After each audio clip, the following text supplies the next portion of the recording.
यीशु मसीह के खूबसूरत नाम में आप सबों की इस्लाम की हो। आए मेरे साथ खोले रोमियो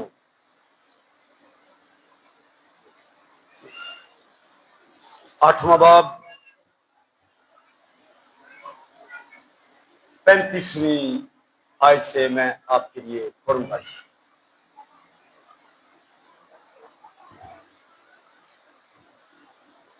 रोमियो 8वां बाब 35वीं आयत से लिखा है, कौन हमको मसीह की मोहब्बत से जुदा करेगा। और इसके बाद वो चीजें लिखी हुई हैं जो हमें मसीह की मोहब्बत से जुदा कर सकती हैं। क्या लिखा है जी?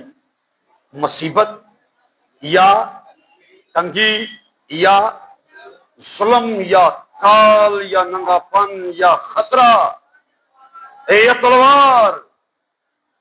चनाचे लिखा है, हम तेरी खातिर दिन बार जान से मारे जाते हैं, हम तो ज़बह होने वाली पेड़ों के बराबर गिने गए, मगर उन सब हालतों में, उन सब हालतों में, इस हालत में मुसीबत, तंगी, जुल्म, काल, नंगापन, खतरा, तलवार, इन सब हालतों में उसके वसीला से जिसने हमसे क्या की थी? मोहब्बत की, हमको फतह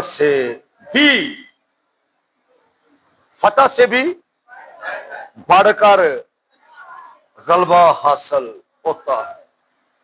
क्योंकि मुझको यकीन है कि खुदा की जो मोहब्बत हमारे खुदावंद मसीह यीशु में है, उससे हमको ना मौत जुदा कर सकेगी, ना जिंदगी, ना फरिश्ते, ना हुकूमतें, ना हाल की, ना इस्तकबाल की चीजें, ना कुदरत, ना बुलंदी, ना पस्ती, ना कोई और मखलूक।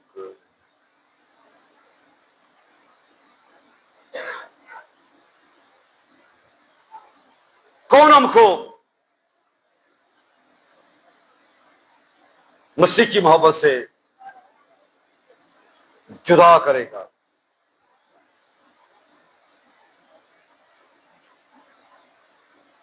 और यहां पर जमीन के साथ वास्ता रखने वाली चीजों का जिक्र है।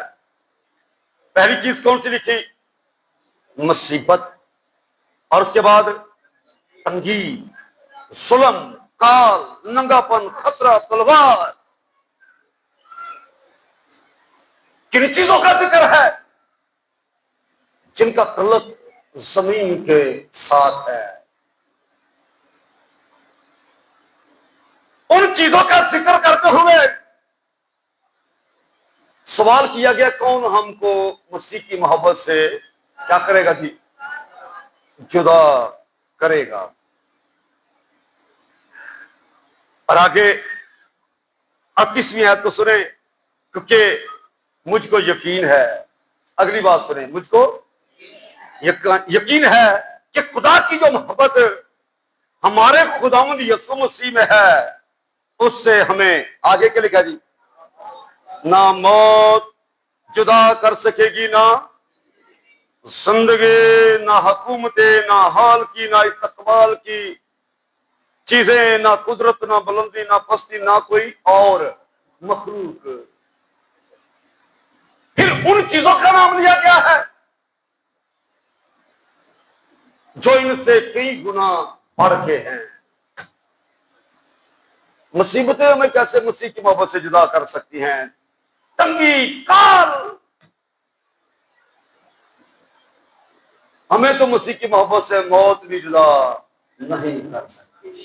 हमें तो ये चीजें कैसे जुदा कर सकेगी? इसलिए सवाल है कि कौन हमें मसीह की मोहब्बत से जुदा करेगा? और आगे लिखा है, मगर उन सब हालतों में उसके वसीला से जिसने हमसे मोहब्बत की। इन सब हालतों में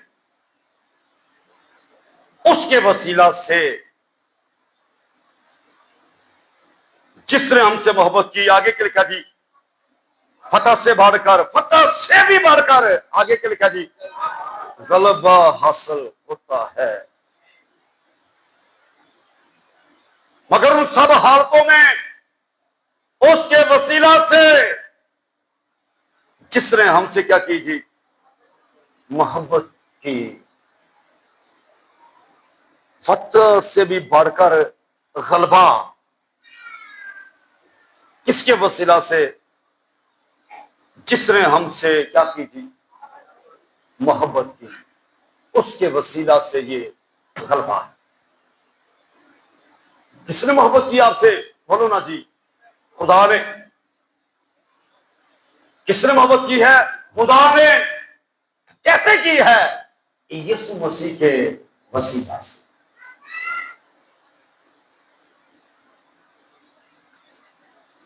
हमारे गुनाहों के बदले में उसने किसको दे दिया, बोलो ना जी, अपने इकलौते बेटे यीशु मसीह को।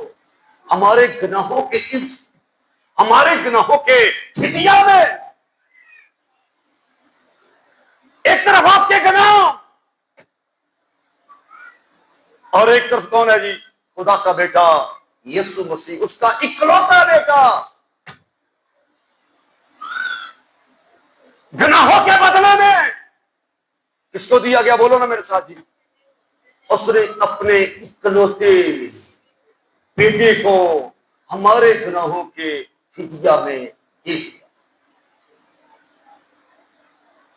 किस वक्त दिया, जब हम दिल से खुदा के दुश्मन थे, बोलो ना जी।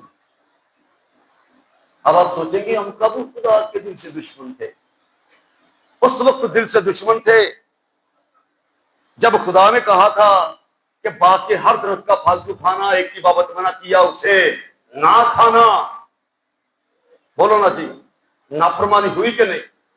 चलो नहीं समझ आती, कुछ का हाथ निकाले मेरे साथ।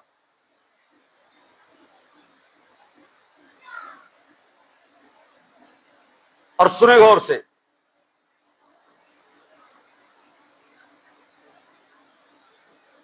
ये कुर्सियों पहला बाब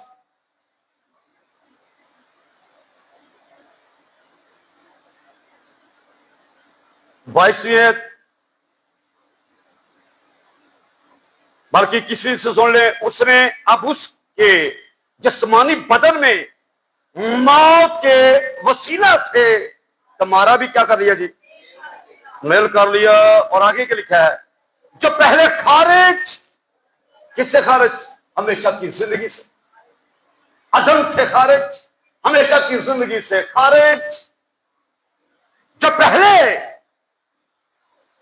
खारिज, और आगे क्या लिखा जी, बुरे कामों के स्वभाव से, दिल से क्या लिखा जी, दुश्मन थे।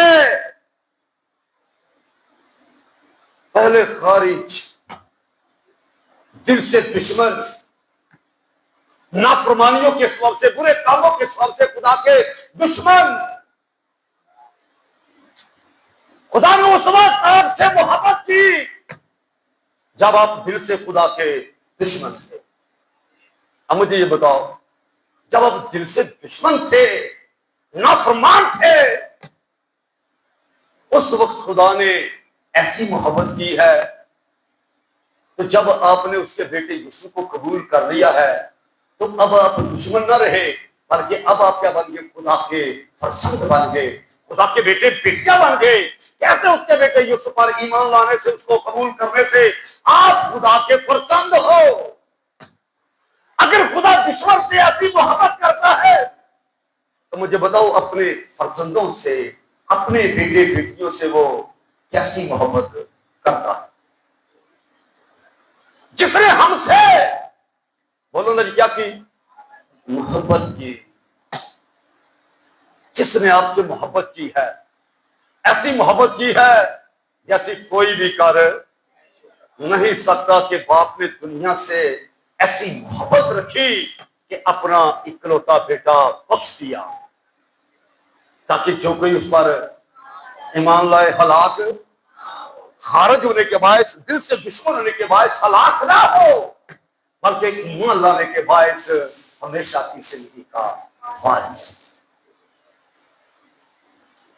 खुदा की मोहब्बत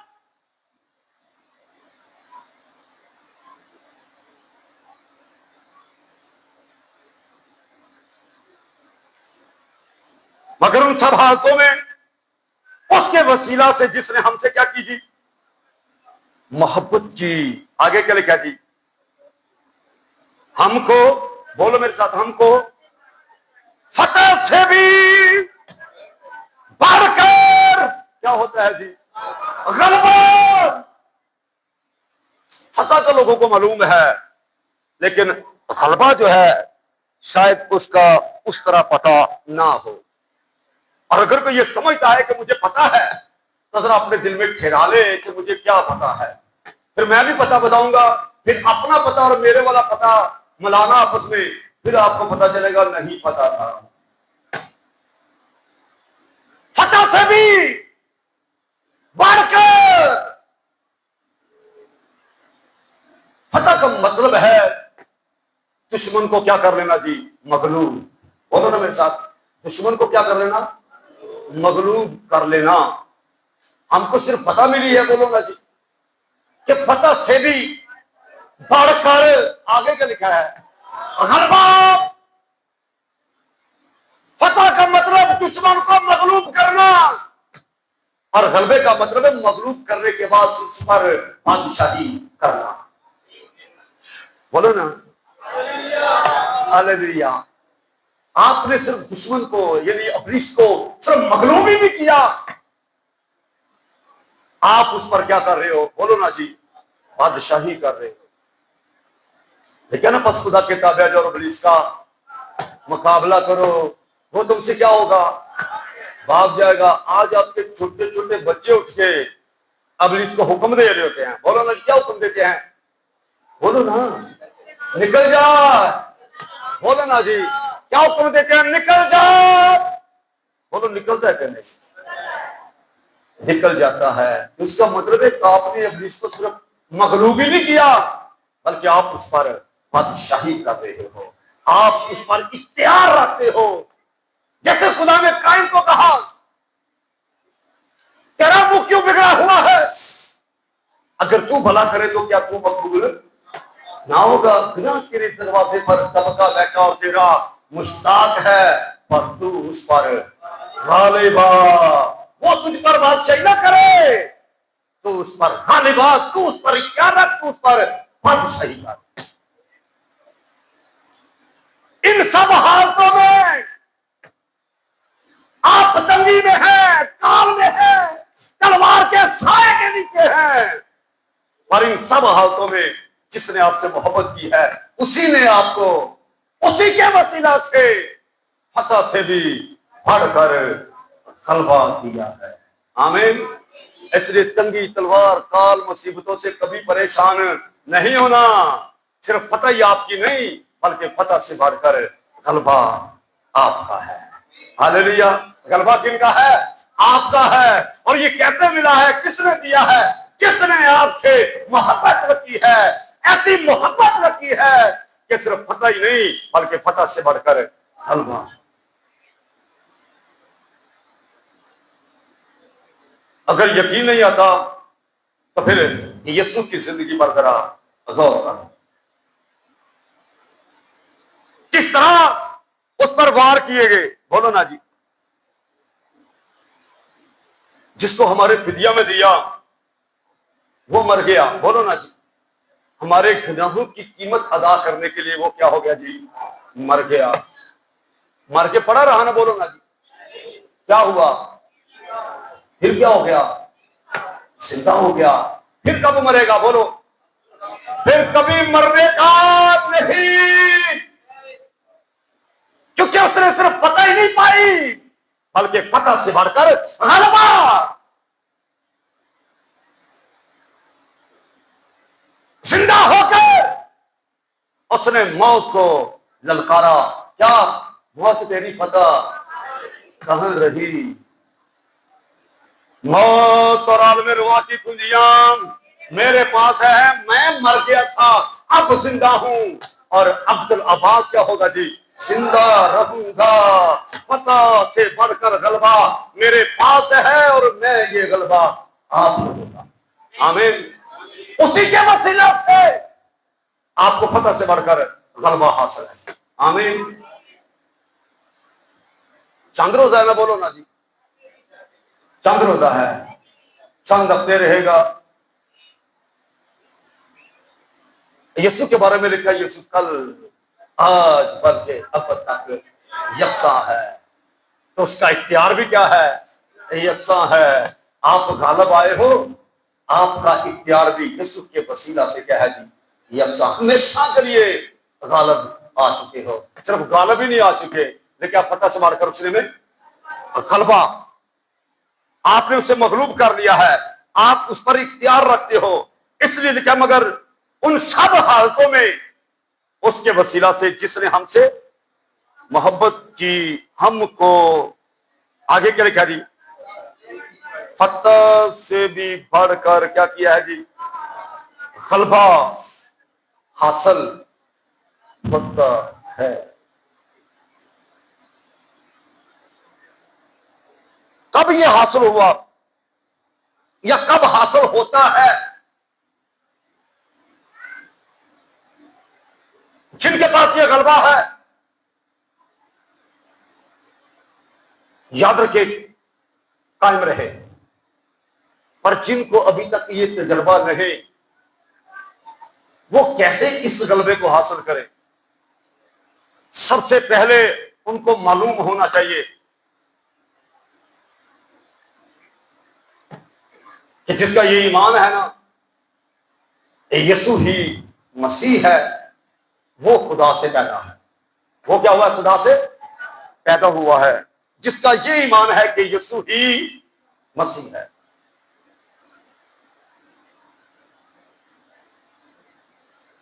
यीशु ही मसीह है, जिस जिस्म में आया उसका नाम यीशु रखा गया, और उसी को क्या किया गया? मसा किया गया। लूका की मार्फत लिखी गई इंजील, सुने गौर से। यहां पर चौथे बाब की 18वीं आयत में लिखा है, खुदावंद का रूह मुझ पर है, इसलिए कि उसने मुझे गरीबों को खुशखबरी देने के लिए क्या किया है जी? मसा किया। उसने मुझे भेजा है कि कैदियों को रिहाई और अंधों को बेनाई पाने की खबर सुनाऊं, और कुचले हुओं को आजाद करूं। उसको मसा किया गया रूहुल कुदस की कुदरत है। और जिसका ये ईमान है कि यीशु ही क्या है जी? मसीह है, वो खुदा से पैदा हुआ है। निकाले मेरे साथ यूहन्ना का पहला खत,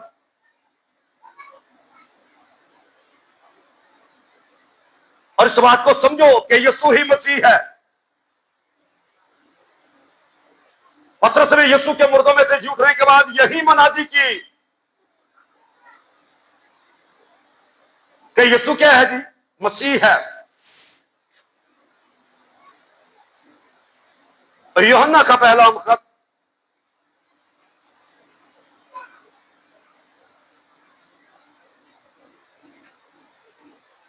पांचवां बाब,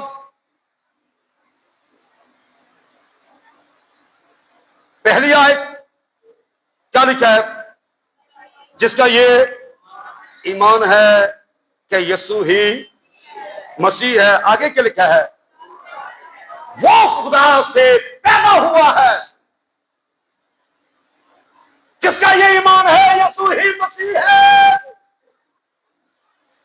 उसी को मसा किया गया है गरीबों को खुशखबरी देने के लिए, कैदियों को रहा करने के लिए, कुचलों को आजाद करने के लिए, उसी को मसा किया गया है। यदि कि यीशु कोई और है तो मसा कोई और किया गया है, और यीशु ही मसीह है, उसी को मसा किया गया है। और उसी के बारे में चौथी आयत लिखा है, और जो कोई खुदा से पैदा हुआ है, आगे क्या लिखा जी, ओ दुनिया पर गालिब आता है। जो कोई खुदा से पैदा हुआ है वो दुनिया पर गालिब आता है। कैसे गालिब आता है? खुदा के बेटे यीशु को कबूल करने से। जिस तरह यीशु दुनिया पर गालिब आया है, वो भी उसके वसीला से दुनिया पर गालिब आया है। आमीन। वो भी गालिब आया है। जो कोई खुदा से पैदा हुआ है वो क्या है जी, दुनिया पर गालिब आता है। और वो गलबा, बोलो ना जी, जिससे दुनिया मगलूब हुई है, हमारा ईमान है। वो गलबा हमारा ईमान है। हमारा ईमान क्या है? हमारा ईमान है कि यीशु दुनिया पर गालिब आया है। हमारा ईमान है यीशु अबलीस पर गालिब आया है। हमारा ईमान है यीशु मौत पर गालिब आया है। हमारा ईमान है यीशु गुनाह पर गालिब आया है। हमारा ईमान है कि यीशु कब्र पर गालिब आया है। बोलो ना जी, ये हमारे ईमान का हिस्सा है। यीशु दुनिया पर, अबलीस पर, गुनाह पर, मौत पर, बोलो ना जी, कब्र पर यीशु क्या आया है जी? गालिब आया है। कैसे गालिब आया है दुनिया पर? क्योंकि वो खुदा का बेटा है। आमीन। इसलिए वो दुनिया पर क्या है जी? गालिब है। कैसे गालिब है? क्योंकि दुनिया में कोई एक ऐसी चीज नहीं जो उसके बगैर है। सब चीजें उसी के वसीला से पैदा की गई और उसी में कायम है। सब कुछ उसी के वसीला से, उसी के वास्ते और उसी में कायम है। उसी के लिए तो बनाया गया है। बोलो ना जी, सब कुछ यीशु के लिए बनाया गया, उसी करने की कुदरत से बनाया गया। और यही वजह है कि हर चीज यीशु का हुक्म, बोलो, मानती है? क्या दरख्त को कहा जड़ तक सूख जा, बोलो ना जी, सूख गया। पानी को कहा थम जा, हवा को कहा रुक जा। दुनिया देख के हैरान हो गई, ये कैसा शख्स है कि हर चीज इसका हुक्म मानती है। बोलो ना जी, हर चीज इसका हुक्म मानती है। क्यों हर चीज इसका हुक्म मानती है? क्योंकि उसी कलबे की कुदरत से तो ये सब चीजें बनाई गई है। आमीन जी। हाल की, इस्तकबाल की, हर चीज उसी कलबे की कुदरत से। कुलसियों का खत निकाले, फिर आगे बढ़ते हैं। गौर से सुने इन बातों को कि हर चीज उस कलमे से मरबूत है। हर चीज उसी का हुक्म मानती है। पहला बाब 15वीं आयत लिखा है, वो अनदेखे खुदा की सूरत और तमाम मखलूकात से पहले क्या है जी? मौजूद है। क्योंकि उसी में, उसी कलमे में सब चीजें, और वो सब चीजें कौन सी हैं? आसमान की हो या जमीन की देखी हो या तख्त हो या रियासतें या हुकूमतें या इख्तियारात, सब चीजें, बोलो ना जी, उसी के वसीला से और उसी के वास्ते पैदा हुई हैं। और वो सब चीजों से पहले है और उसी में सब चीजें कायम रहती हैं। और वही बदन, यानी क्रिस्टिया का क्या है जी? सर है। वही इब्तिदा, और मुर्दों में से जी उठने वालों में पहलौठा, ताकि सब बातों में उसका अव्वल दर्जा हो। क्योंकि बाप को यह पसंद आया कि सारी मामूरी उसी में सुकूनत करे। सब चीजें उसी के वसीला से पैदा की गई, उसी के वास्ते पैदा की गई। और वही हर चीज को क्या करता है जी? संभालता, यानी कायम रखता है। इसलिए कायनात की कोई एक ऐसी चीज नहीं जब उसका हुक्म ना मानती हो। बोलो ना जी, कोई चीज नहीं जो उसका हुक्म नहीं मानती। सब चीजें उसी के वसीला से बनाई गई, इसलिए सब चीजें उसका हुक्म मानती हैं। सब चीजें उसी के वसीला से पैदा की गई और उसी का हुक्म मानती हैं। आपने उसी को कबूल किया है।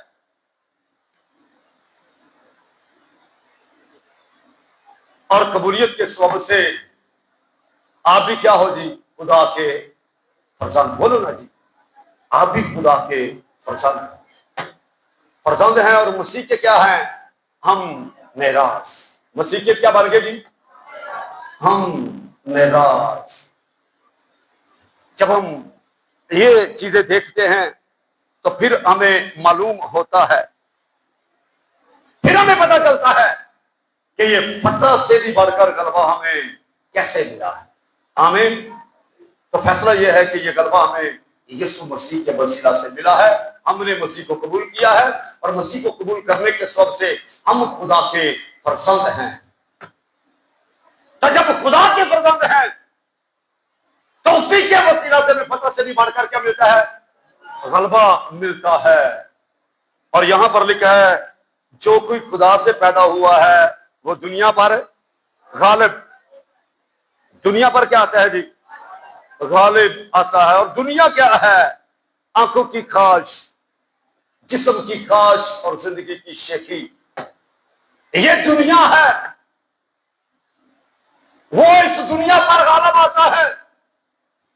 जब बात दुनिया की आ जाती है तो मैंने इसलिए ये वादे किया है क्योंकि बाजों के ज़हन में ये सोच आती है, लेकिन आपने दुनिया से ऐसी मोहब्बत रखी तो जिससे खुदा मोहब्बत रखता है हमें उस पर गालिब आना है। भला नहीं, हमें उस पर गालिब आना है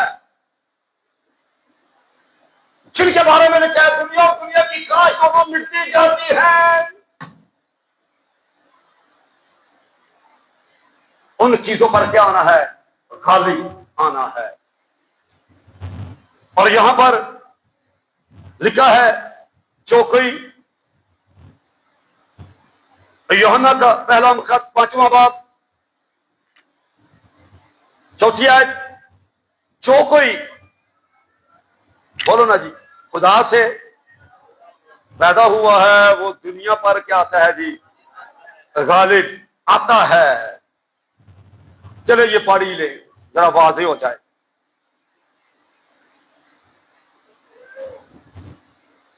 ये दूसरा बाब, यूहन्ना का पहला खत दूसरा बाब, गौर से सुने, 15वीं आयत। यहां पर क्या लिखा है? ना दुनिया से मोहब्बत रखो। तो आपको गौर कर लेनी चाहिए कि ये किस दुनिया की बात हो रही है। जिससे खुदा ने मोहब्बत रखी है तो हमें मना करेगा उनसे मोहब्बत ना रखो। बोलो ना जी। इसका मतलब है कि ये लोगों की बात नहीं, जिनसे खुदा मोहब्बत रखता है उस दुनिया की बात नहीं। ना दुनिया से मोहब्बत रखो, ना उन चीजों से जो दुनिया में है। जो कोई दुनिया से मोहब्बत रखता है उसमें बाप की मोहब्बत, क्योंकि जो कुछ दुनिया में है, यानी जिस्म की ख्वाहिश, आंखों की ख्वाहिश और जिंदगी की, आगे क्या लिखा है? ये वो बाप की तरफ से नहीं बल्कि दुनिया की तरफ से है। दुनिया और उसकी ख्वाहिश दोनों क्या होती है जी? मिटती जाती है। लेकिन जो खुदा की मर्जी पर चलता है बता कर जीता रहेगा। तो जिस्म की ख्वाहिश, आंखों की ख्वाहिश और जिंदगी की शेखी, ये दुनिया है और ये खुदा की तरफ से नहीं। और हमें इस दुनिया पर गालिब आना है। और जो कोई खुदा से पैदा होता है वो इस दुनिया पर गालिब आ चुका है। आमीन जी। दोबारा सुन ले जरा, 5वां बाब, यूहन्ना का पहला खत पहला बाब 5वां बाब और 5वें बाब की 4थी आयत से दोबारा पढ़ूंगा। जो कोई खुदा से पैदा हुआ है वो दुनिया पर गालिब आता है। वो दुनिया पर क्या होता है जी? गालिब आता है। जिस्म की ख्वाहिश, आंखों की ख्वाहिश और जिंदगी की शेखी पर वो क्या है जी? गालिब आता है। कैसे गालिब आता है? क्योंकि उसको ये तालीम दे दी गई है कि पहले तुम उसकी बादशाही और राष्ट्रवादी की क्या करो जी? तलाश करो। क्या खाएंगे, क्या पिएंगे, क्या पहनेंगे, इससे पहले जिस्म की ख्वाहिश, आंखों की ख्वाहिश और जिंदगी की शेखी से पहले तुम उसकी बादशाही और राष्ट्रवादी की क्या करो? तलाश करो। तो ये सब चीजें भी तुमको मिल जाएंगी। कैसे? यीशु के वसीला से। इसलिए लिखा है जो कोई खुदा से पैदा हुआ वो दुनिया पर गालिब आता है, और वो गलबा, पढ़ो ना जी क्या लिखा है, जिससे दुनिया मगलूब हुई है। वो क्या है? हमारा ईमान है। और दुनिया का मगलूब करने वाला कौन है सिवा उस शख्स के जिसका ये ईमान है कि यीशु खुदा का बेटा है। आमीन। जिसका ये ईमान है कि यीशु खुदा का बेटा है, उसका ये भी ईमान है कि मैं भी खुदा का बेटा हूं। यीशु गालिब आया है। यीशु के वसीला से आप भी दुनिया पर क्या आए हो जी? गालिब आए हो। दुनिया से जो चीज आपको फर्क करती है वो यही है। आमीन। आपका ये ईमान है कि यीशु खुदा का बेटा है, और आपने यीशु को कबूल किया है, और कबूल करने के सबब से आप भी खुदा के बेटे और बेटियां हो। आमीन। तो अगर यीशु गालिब आया है तो तुम भी दुनिया पर, बोलो ना जी, गालिब आए हो। यहूदियों को ये बातें बिल्कुल भी अच्छी नहीं लगती थी, ना आज दुनिया को ये बातें अच्छी लगती हैं। उसकी वजह सुने जरा। यूहन्ना की इंजील निकाले मेरे साथ,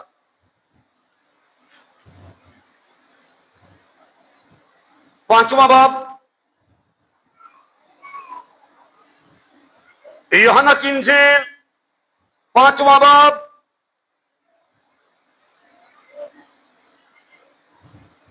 16वीं ऐसे क्या लिखा है? इसलिए यहूदी यीशु को सताने लगे क्योंकि वो ऐसे काम सबत के दिन करता था, लेकिन यीशु ने उनसे कहा कि मेरा बाप आप बता का काम करता है और मैं भी काम करता हूं। इस सबब से यहूदी और भी ज्यादा उसे क्या लिखा जी? कत्ल करने की कोशिश करने लगे। वो ना फक्त सबत का हुक्म तोड़ता, बल्कि क्या लिखा जी? खुदा को खास अपना बाप कहकर अपने आप को खुदा के बराबर बनाता था। और यहूदियों को जो शिकायत थी, दुनिया को जो शिकायत है वो ये है, अगर सिर्फ ये बात हो ना कि यीशु खुदा का बेटा है तो फिर हर कोई मान जाए कि वो खुदा का कलमा है, वो खुदा का बेटा है। पर अगली बात क्या है? बल्कि वो खुदा को खास अपना बाप कहकर अपने आप को खुदा के बराबर ठहराता है। अगर खुदा का बेटा है तो वो खुदा है। बोलो ना जी, गलबा कैसे आपको मिला है? दुनिया को ये तराज नहीं कि आप यीशु को खुदा का बेटा कहते हो। दुनिया को अगली बात से एतराज है, अगर बेटा है तो फिर वो क्या है? बोलो ना जी, खुदा है। फिर वो क्या है? खुदा है। यहूदियों को यही मसला था कि ना फकत सबत का हुक्म तोड़ता है, बल्कि खास अपने आप को खुदा का बेटा कह के अपने आप को खुदा के बराबर ठहराता है। बेटा है तो खुदा है। अल्लाहियत की सारी मामूरी मसीह में सुकूनत करती है। उसने खुदा के बराबर होने को कब्जा में रखने की चीज ना समझा। अंधे का खुदा जो है उसकी सूरत कौन है? खुदा का बेटा यीशु। खुदा की जलाल का प्रताप कौन है? खुदा का बेटा यीशु। उसी ने कहा जिसने मुझे देखा उसने बाप को देखा, क्योंकि मैं और बाप, बोलो ना जोर से बोलो, मैं और बाप एक हैं। कैसे एक हैं? रूह के एतबार से एक हैं, इख्तियार के एतबार से एक हैं। मैं और बाप एक हैं। यहूदियों को यह शिकायत थी, और आप जितनों ने खुदा को कबूल किया, खुदा के बेटे यीशु पर ईमान लाए हो, तो मसीह को कबूल करने के बाद आप क्या बन गए? खुदा के बेटे और बेटियां। तो जब यीशु भी खुदा का बेटा है आप भी खुदा के क्या हो जी, बेटे और बेटियां। वो हकीकी है, आप नेक मालिक हो। तो भी आप जानते हो कि उसने पाक मौदा रूह की मोहर यानी रूह कुदस आपको देके अपनी साथ आपके अंदर रख दिया है, अल्लाह की साथ आपके अंदर रख दी है।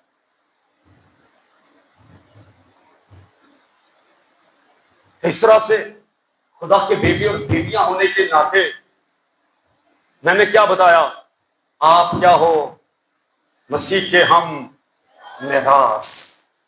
और ये भी आप जानते हैं, पाक करने वाला और पाक होने वाला, बोलो ना जी, पाक करने वाला और पाक होने वाले एक ही असल, कोई दूसरी असल नहीं, नकल नहीं, एक ही असल से हो, खुदा के फर्जंद हो।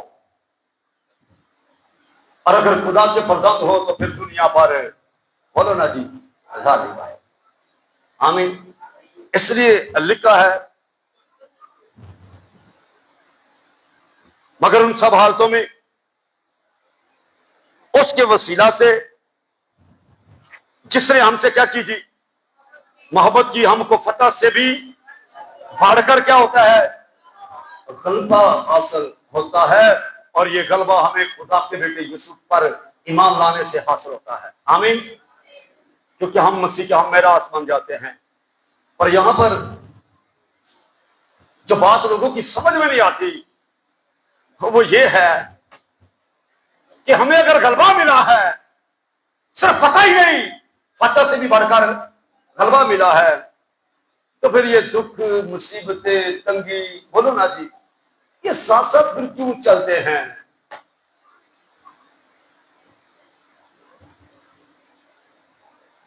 इसलिए लोग सोच को कमजोर करना शुरू कर देते हैं।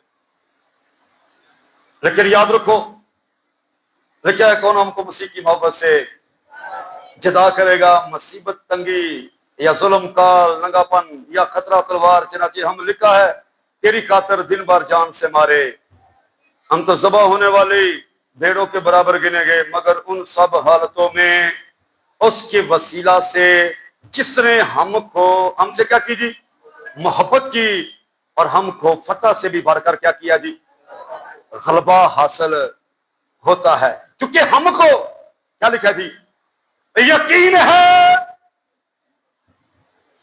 फतह से बढ़कर गलबा आपका है। लेकिन ये कब है? जब जला वतनी से अपने वतन वापस चले जाओगे, असल वतन में चले जाओगे। जब तक वतन के वतन में हो, खुदा के यहां से क्या हो जी, चला वतन हो, और वतन के साथ जुड़ी हुई चीजें भी आपके साथ ही रहेगी। आप रूह में बादशाही करते हो, गलबा आपकी रूह के अंदर है, इसलिए दुनिया पर गालिब आए हो। वगरना आपने यीशु की जिंदगी पर गौर की, यीशु जब बदन में आया तो फिर बताया कि उसकी आजमाइश नहीं हुई। बोलो ना जी, यीशु खुदा का कलमा है, यीशु खुदा का कदूस है, वो खुदा का बेटा है। आजमाइश आई कि नहीं? बोलो ना जी, आई। खुदा के बराबर है। आजमाइश आई, मुश्किलात आई, बदन में आया। बताया गया पिछले संडे, जहां बदन है वहां खाच है, जहां खाच है वहां आजमाइश है। जब तक बदन के वतन में हो, खुदा के यहां से जला वतन हो, बदन में रहोगे तो आजमाइशें जरूर आएंगी, खांसी उठती रहेंगी, आजमाइशें आती रहेगी। लेकिन मुबारक है वो जो आजमाइश की बर्दाश्त करता है। इसलिए बदन में रहते हुए ये मुसीबतें आपका पीछा नहीं छोड़ेगी। लेकिन क्योंकि आप इन सब चीजों को रूह में जान चुके हो, इसलिए दुनिया वाली चीजें, बदन से वास्ता रखने वाली चीजें आपको मसीह की मोहब्बत से जुदा कर नहीं सकती। आपने मसीह को कबूल किया है, बोलो ना जी। आपने मसीह को क्या किया है? कबूल किया है। तो फिर आपने ये भी माना है कि हम मसीह के हम मेरास हैं, बोलो ना जी। मेरास, जहां बादशाही उसकी मेरास का हिस्सा है, वहां पर दुख भी उसकी मेरास का, बोलो ना जी। मसीह ने दुख नहीं उठाया, उसने दुख उठा कर क्या फरमाबरदारी सीखी। जहां रूह में आप बादशाही करते हो, वहां आजमाइशें हैं, मुसीबतें भी हैं। सबसे पहली वजह तो यह है कि आपने मसीह को कबूल किया है, बोलो ना जी। आप कहते हो यीशु खुदा का बेटा है, आप ये कहते हो कि मसीह के वसीला से, मसीह को कबूल करने के सबब से हम भी खुदा को बाप कहते हैं। अगर खुदा को बाप कहोगे तो फिर जिस तरह मसीह पर मुश्किलात आई, आप पर भी मुश्किलात का आना बहुत ही, बोलो ना जी। दुनिया मसीह की मुखालफत नहीं करी, बोलो। यीशु ने कहा अगर हरित रथ के साथ ऐसा सलूक होता, बोलो ना जी, तो फिर सूखे के साथ क्या ना करेंगे। अगर मसीह पर मुसीबतें हैं, दुख है, उसे मसलूब किया गया, उसे मारा गया, उसके मुंह पर थूका गया, उसके शागिर्दों के साथ क्या नहीं हुआ, बोलो ना जी। उल्टा सलीब चढ़ाया गया, उल्टी खाल खींची गई, नेजों से शहीद किया गया। वो क्या करते थे, बोलो ना जी? सिर्फ इस स्वभाव से कि वो यीशु की गवाही देते थे।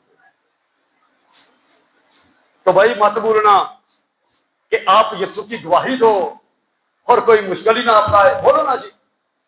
चलो इब्रानियों का हाथ निकालो, जरा मैं इसकी सही तरह से वजाहत करता हूं, गौर से सुने इस बात को। पहले बहुत खुश थे आप,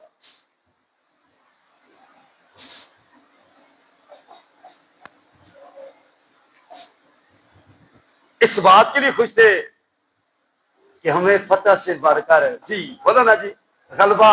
अब जरा सुने गलबे के साथ साथ क्या है। इब्रानियों 10वां बाब, लेकिन घबराना नहीं।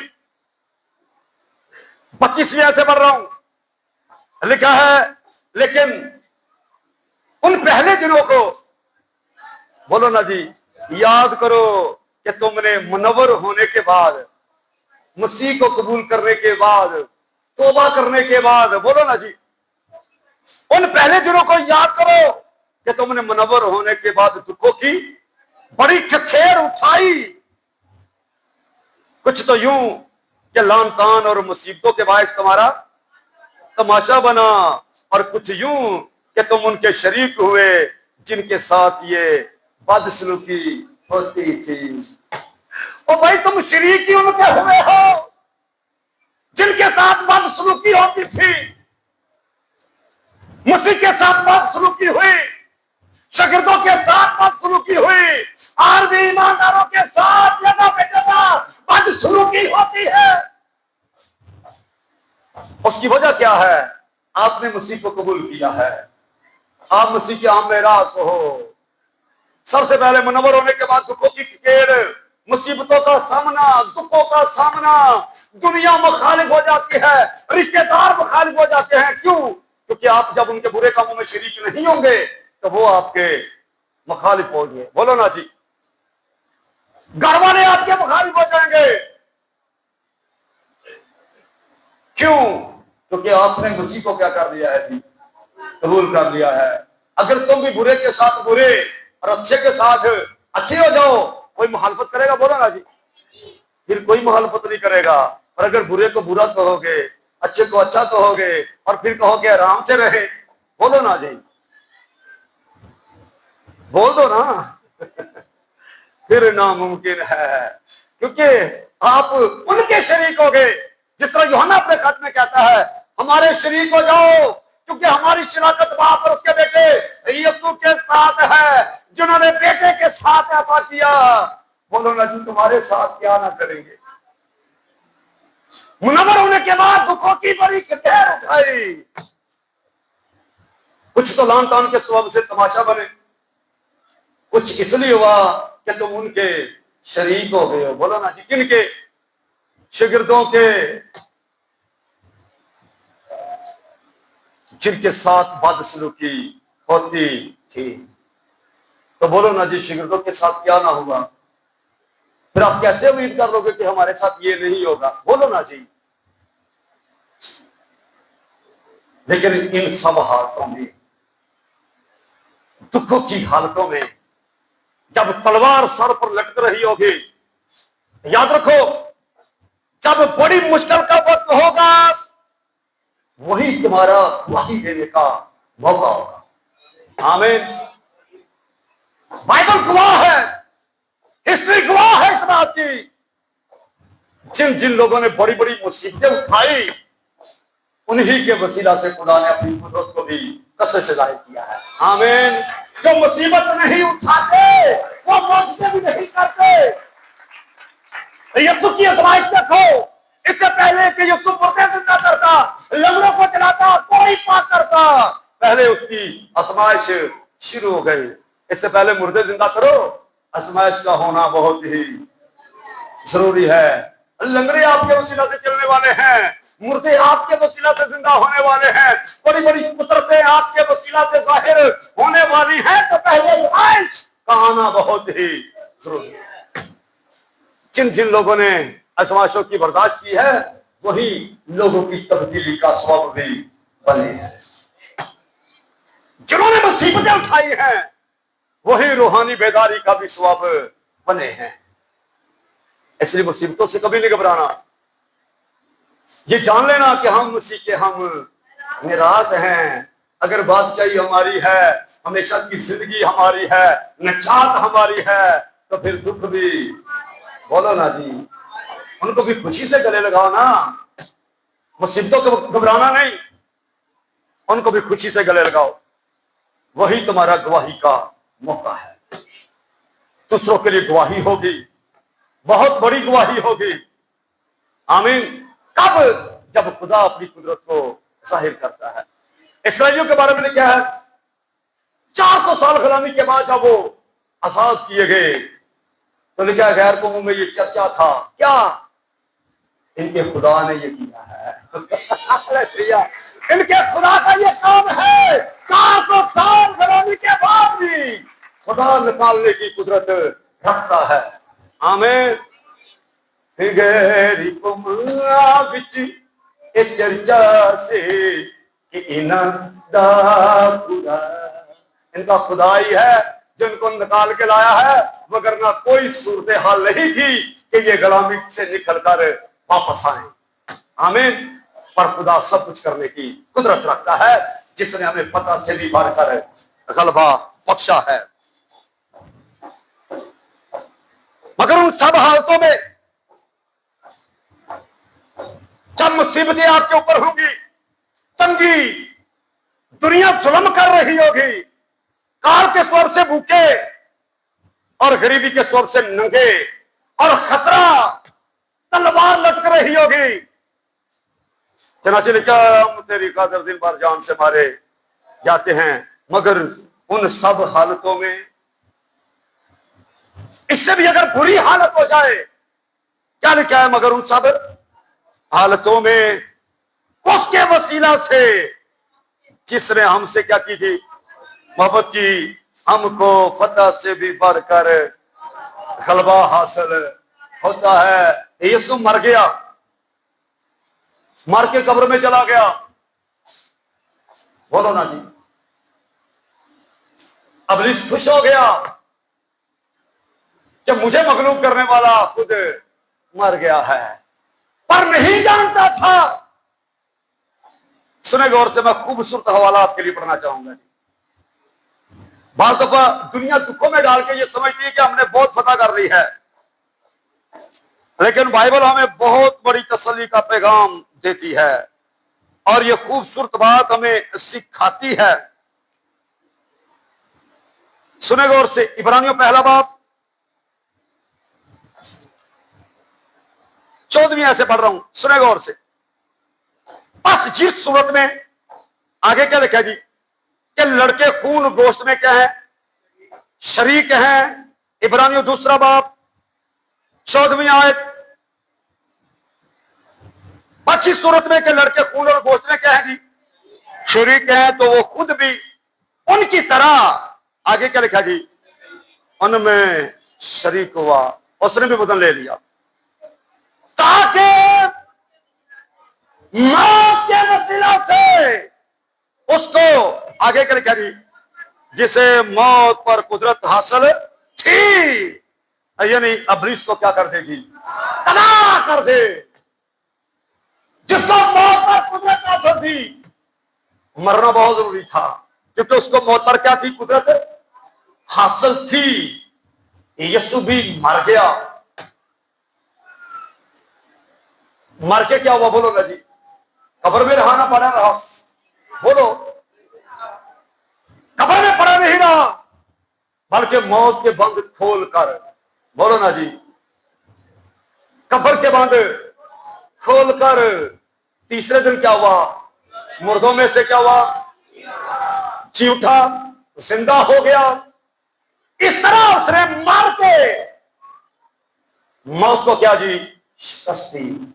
अगर यीशु मरता ना, तो फिर आज कभी भी गवाही ना होती कि कोई मार के मुर्दों में से जी उठा है और वो दोबारा मरने का नहीं, बल्कि अब्दुल अब्बास जिंदा, बोलो ना जी। अगर यीशु मरता ना, तो यीशु की मनादी कभी ना होती कि यीशु मुर्दों में से जी, बोलो ना जी। मौत को शिकस्त ना होती, यीशु ने मर के मौत को शिकस्त दे के उस गलबे को जाहिर किया है जो उसने हमको भी दिया है। मौत को शिकस्त दी। फिर कहूंगा, ए मौत, बोलो ना जी, तेरी पता कहां रही, तू ये समझती मेरी लपेट में आ गया है, जिंदगी के दावे करने वाला मर गया है। क्या कहता, मैं जिंदगी की रोटी हूं, मैं जिंदगी का पानी हूं, मैं राह पर जिंदगी हूं, मर गया है और नहीं जानता था, मर के, बोलो ना जी, तीसरे दिन जिंदा हो जाएगा। यीशु ने मौत को शिकस्त दी है, आमीन। यीशु फतहमंद हुआ है और उसने हमें फतह से भी बढ़कर गलबा, आमीन जी। यीशु के वसीला से हमें गलबा मिला है। यीशु ने मर के मौत को शिकस्त दी है, तो फिर आप पर मुसीबतें ना आए, बोलो ना जी, तो आप कब गवाही दोगे कि मुसीबतें चंद रोजा हैं, बोलो ना जी। आप कैसे गवाही दोगे कि वो हमें मुसीबतों से निकालने की कुदरत रखता है। सदरक मिशक अबेदनगो को अगर भट्टी में ना जाने दिया जाता, तो वो कभी गवाही ना देते कि वो भट्टियों में भी बचाने की कुदरत रखता है, बोलो ना जी। वो कभी ना कहते कि वो आग में आया था, उसने आग से बचाया है, वो शेरों की मांस से बचाता है, वो हमें तरह तरह की कमजोरियों से बचाने में कादर है, बोलो ना जी। अगर मुसीबतें ना आए, मैं अक्सर ये कहता हूं, तंदुरुस्त कभी ये गवाही नहीं दे सकता कि बीमारी क्या होती है, बोलो ना जी। अगर गवाही देगा भी तो तजर्बा नहीं होगा, बस वो लफ्जी गवाही होगी। जो खुद बीमार होता है, बीमारी के बाद जब शिफा पाता है, उसकी गवाही बड़ी ही मजबूत होती है कि यीशु वाकई ही बीमारियों को दूर करने की कुदरत है, बोलो ना जी। उसके पास गवाही है। अगर मुसीबतें ना आए, तंगी ना आए, काल ना आए, तलवार ना लटके, तो आप कैसे लोगों को बताओगे कि वो तलवार से भी बचाने की कुदरत है, बोलो ना जी। ये गवाही का मौका है। मुसीबतें आएंगी, लेकिन आप मुसीबतों में पड़े नहीं रहोगे। आजमाइशें आएंगी, पर आप आजमाइशों में पड़े नहीं रहोगे, क्योंकि अगर आजमाइश में वो डालता है, तो आजमाइश से निकलने की राह भी वही देता है, आमीन। वैसे भी वो ऐसी आजमाइश में नहीं डालता कि जिसकी आप बर्दाश्त ना कर सको। आजमाइशें आपके ईमान को मजबूत करने के लिए हैं, ये सिखाने के लिए हैं कि आपको वाकई ही यीशु मसीह के वसीला से फतह से भी बढ़कर क्या है जी, गलबा हासिल होता है। और वो गलबा क्या, वो गलबा हमारा ईमान है। ईमान वाला बोलता है कि यीशु खुदा का बेटा है, ईमान वाला बोलता है कि यीशु मसीह के वसीला से हम भी खुदा के बेटे और बेटियां हैं, आमीन। गलबा आपका है जी। आखिरी बात सुनिए नीचे, मगर उन सब हालतों में उसके वसीला से जिसने हमसे क्या की थी, मोहब्बत की है, हमको फतह से भी बढ़कर गलबा हासिल होता है। क्योंकि मुझको यकीन है कि खुदा की जो मोहब्बत हमारे खुदामंद मसीह यस्सु में है, उससे हमको, बोलो ना जी, ना मौत जुदा कर सकेगी, ना जिंदगी, ना फरिश्ते, ना हुकूमतें, ना हाल की, ना इस्तकबाल की चीजें, ना कुदरत, ना बुलंदी, ना पस्ती, ना कोई और मखलूक। आपने मसीह को कबूल किया है, आपने मसीह यीशु में शामिल होने का बपतिस्मा लिया है, बोलो ना जी, आप मसीह में शामिल हो गए हो। मसीह हमारी जिंदगी है। मसीह क्या है जी? हमारी जिंदगी है। तो जो आपकी जिंदगी है वो मर के जी उठा है और अब्दुल्ला जिंदा रहेगा। आमीन। आपको मसीह की मोहब्बत से कोई जुदा करेगा? ना मौत, ना जिंदगी, ना हाल की, ना इस्तकबाल की, ना कोई और मखलूक आपको मसीह की मोहब्बत से जुदा नहीं कर सकता। आमीन। हम मसीह की मोहब्बत को जान गए हैं। क्या जाने हैं? ये जाना है कि हमने नहीं, बल्कि उसने हमें दुनिया में से चुन लिया। आमीन। उसने चुना है और अपने आप को हमारे गुनाहों के बदले में दिया है। हमारे गुनाह के फिदिये में अपने आप को पेश किया है। इससे बड़ी मोहब्बत और कोई कारण नहीं सकता। इसलिए कोई हमें मसीह की मोहब्बत से जुदा नहीं कर सकता। मसीह की मोहब्बत से कोई जुदा नहीं कर सकता। आमीन। ना दुनिया की कोई चीजें, ना कोई और चीज, ना कोई मखलूक, हुकूमतें भी हमें मसीह की मोहब्बत से जुदा नहीं कर सकता। आमीन। एक मसीही का दिल हमेशा मसीह के लिए धड़कता है। आमीन। और जब तक वो रूह जमीन पर है, बदन की हालत में है, गवाही देता रहेगा। आमीन। और अगर इस पानी जहान को छोड़ेगा तो आसमान पर कायम है। हमेशा की जिंदगी उसके अंदर क्या है जी? कायम है। ऐसों के बारे में लिखा है जो मसीह की मोहब्बत में शादमान है, जिनको मसीह की मोहब्बत से कोई जुदा नहीं कर सकता। लेकिन हम मर भी जाएं, बोलो ना जी, तो भी जिंदा रहेगा। आमीन। कौन जुदा करेगा? बोलो ना जी। मौत भी जुदा नहीं करेगी, जिंदगी भी जुदा नहीं करेगी, फरिश्ते भी जुदा, कोई चीज हमें मसीह की मोहब्बत से जुदा, क्योंकि हम मसीह की मोहब्बत को जानते हैं। आमीन। और आगे भी क्या है? जिसने बेटे ही को दरेग ना किया, बेटे के साथ बाकी सारी चीजें क्यों ना देगा? आमीन। उसने सब कुछ आपको दे दिया है, बल्कि फतह से भी बढ़कर गलबा। आमीन। गलबे वाली जिंदगी बसर करो, मगलूब जिंदगी नहीं, फतहमंदी की जिंदगी बसर करो। मुसीबतों से, नंगेपन से, भूख से, तलवार से घबराने की जरूरत नहीं। ये आपकी रूह का कोई नुकसान कार्य, बोलो ना जी, नहीं कर सकते। इन सारी चीजों का बदन के साथ वास्ता है, लेकिन आपके अंदर जो हमेशा की जिंदगी है वो आपकी रूह के अंदर है। आमीन। रूह पर कोई किसी का प्यार, बोलो ना जी। इसलिए यीशु ने कहा, आप उनसे डरते हो जो बदन को कत्ल करते हैं, आप उससे नहीं डरते जो आपकी रूह को भी अजाब में डाल सकता है। इसलिए याद रखो, रूह पर किसी इंसान का इख्तियार नहीं है। आपकी जो जिंदगी है वो कहां है? हमेशा की जिंदगी आपकी रूह के अंदर है। और आपने जो मसीह की मोहब्बत को जाना है, जो जानने से बाहर है, ये आपकी रूह के अंदर है। याद रखो मेरी बात को।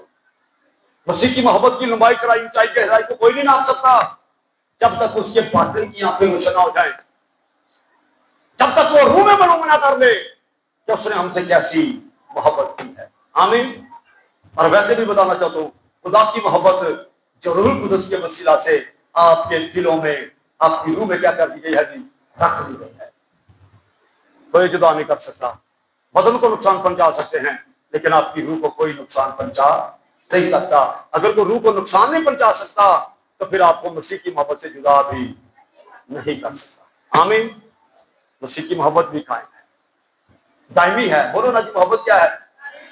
दायमी। ईमान, उम्मीद और मोहब्बत तीनों दायमी हैं, इसलिए हमें कोई जुदा नहीं कर सकता।